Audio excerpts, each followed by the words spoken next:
Funding for the interview show with Mark Bazer is provided by Lifeway, makers of Lifeway Kefir and other probiotic products, like their Kefir Cups, non-dairy sparkling elixir, and supplements. Lifeway, love your guts. Visit lifewaykefir.com. Lagunitas, beer speaks, people mumble, except on the interview show. And Field Notes, vintage styled, made in the USA, pocket notebooks, journals, and stationery products. Visit fieldnotesbrand.com. My first guest is the best-selling author of The Fault in Our Stars and the brand new Turtles All the Way Down. Here is John Green. So let's talk about the book to start off. Sure. Turtles All the Way Down. Yeah. And the protagonist is a girl named Asa. She's 16 years old. Yeah. So she's in high school, getting ready to think about college. And in many ways, she's a smart, cool kid. She's got some friends.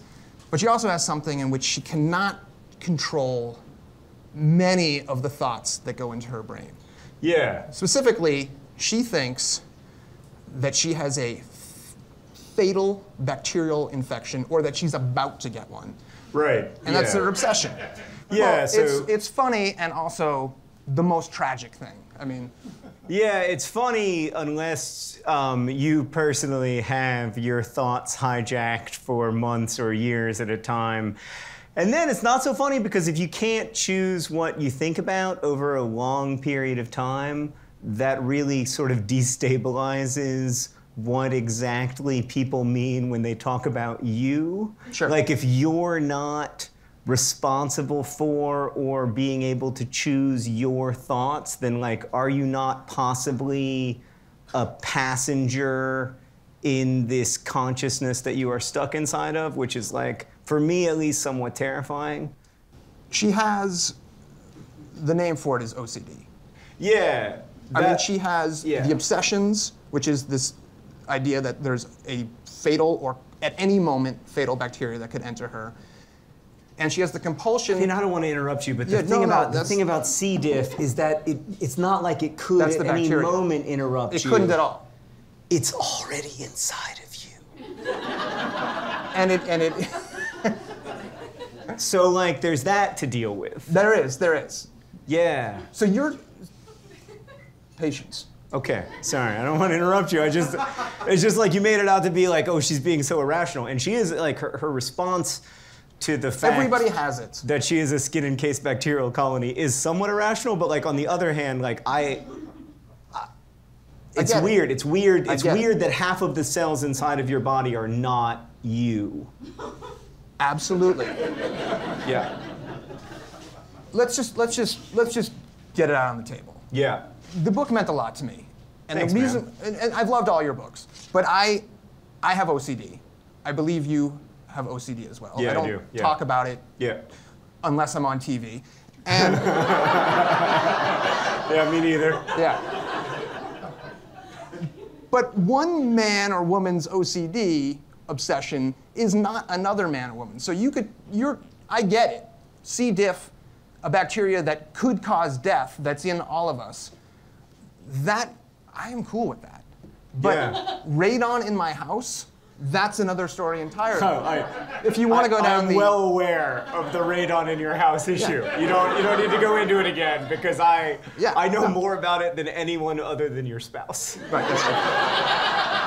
Do you know more than the guy at the hotline in Kansas City who I call every few months? The thing, one of the things about OCD is that, like, and I make fun of it too, and like, this is something we have together and that we've made fun of together for 15 years. The whole basis of our friendship, I think. It is sort of the whole basis of our friendship. I mean, certainly the initial point of connection was meeting somebody else who gets their thoughts hijacked for long periods of time, and you feel less alone in that, and that's really why I wrote the book. Like, was because I wanted to feel less alone in it, and also I wanted other people to maybe feel that way. But is C. diff one of your obsessions? No, so I mean, because you could never write about yours. You would drive me to go crazy. You're right. You can't write. I can't write about mine. They're too close to me. So, you know, when I set out to write the novel, I knew that I was going to be writing a novel. I wanted it to be kind of like aggressively fictional. I wanted it to be very obviously not real, both to me and to the reader. And as part of that, I knew that I can't write directly. I can't even, to be honest, I can't even talk directly. Like, I'm very impressed with your ability to talk about the radon thing because I'm going through some issues in my head at the moment. I can't talk directly about my obsessive thought spirals because it feels too dangerous. It feels, it feels dangerous.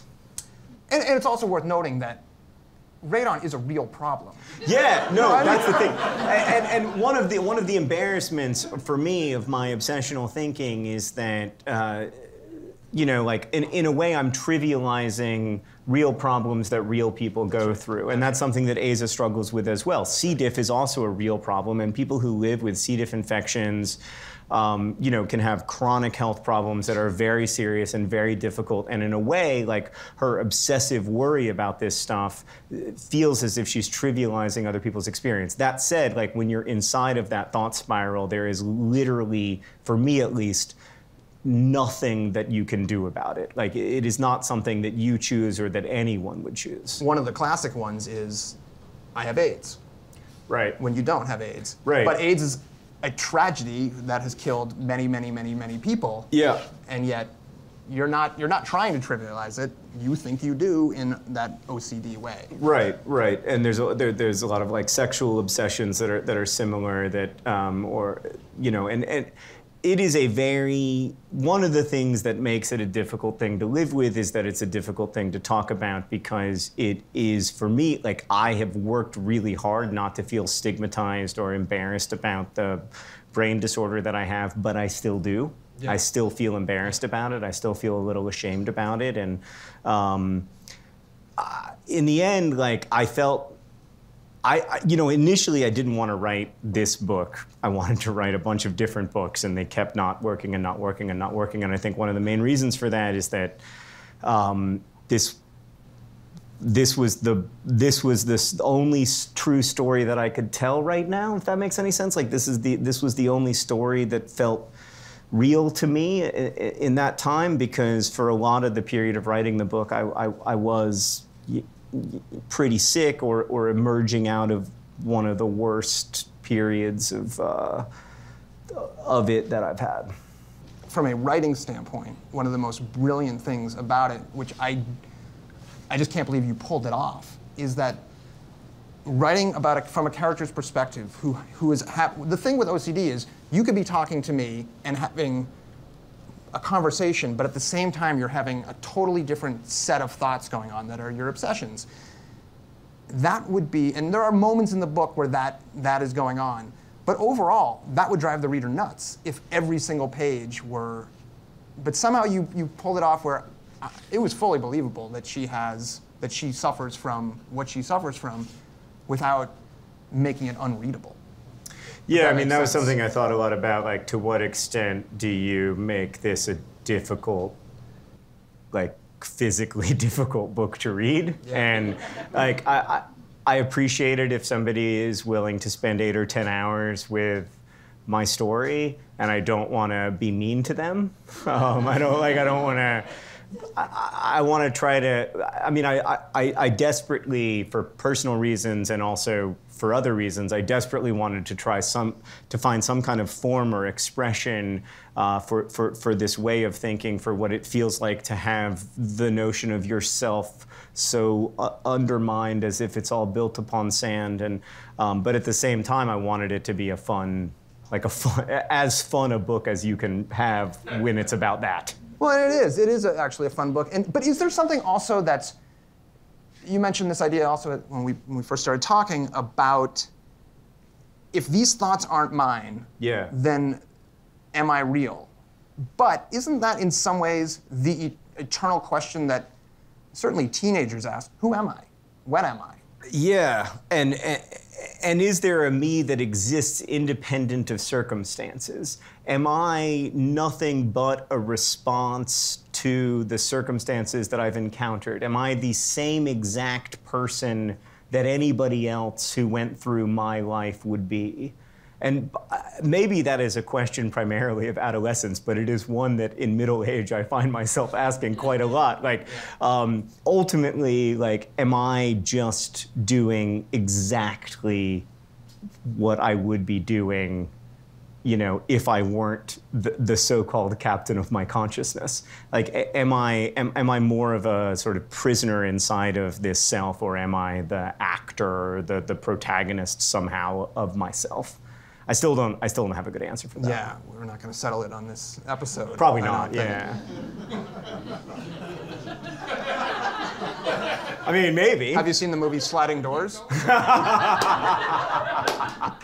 This is a good segue. Let's talk about the title of the book. Yeah. Turtles All the Way Down. Yeah. This is not a spoiler, it's a real thing. It's this idea that the Earth is not round, that it's flat, and that it rests upon the back of a turtle, which is on top of another turtle, on top of another turtle, on top of another turtle, all the way down. Right. Where does that come from? The story goes that this lecturer gives a long lecture about how the history of the Earth, and then at the end of it, this old woman raises her hand and says, "That's all very well and good, but the truth is that the Earth is a flat plane resting on the back of a giant tortoise." And the lecturer, thinking himself very smart, says, "Well, what is that turtle standing on?" And then the woman says, "Well, you don't understand. It's turtles all the way down." And it's very helpful to me when you think recursively, when you think in spirals or in loops. In a way, like when I first heard the Turtles All the Way Down story, it almost felt like almost like a spiritual revelation of oh my God, like it's true, obviously, that the world is, you know, X billion of years old, and life evolved on it very slowly, and it became more complex. It crawled out of the oceans, whatever. But it is also true that the Earth is the stories we tell about it. Like the world is the stories that we tell, and so much of my thinking was trying to get to some bottom turtle, and that there is no bottom turtle. It is turtles all the way down. And so now, like, it doesn't really help, except that it helps give, like, form or expression to my thinking problem. Like, now when I'm having that thinking problem, I can at least say to myself, hold up, Green. Yeah. Like, you're looking for the bottom turtle. There is no bottom turtle. It's turtles all the way down. So how do you, after you've done that, how do you get out? Obviously, it's not easy. Yeah, I mean, the weird thing about a spiral, right, like Asa talks about this in the book, is that if you follow it inwards, it doesn't ever end. It just gets tighter and tighter and tighter forever. Like, it gets infinitely tighter. And I remember, like, trying to express this to my psychologist, and my psychologist said, you realize that if you just turn around, the spiral also goes infinitely outward.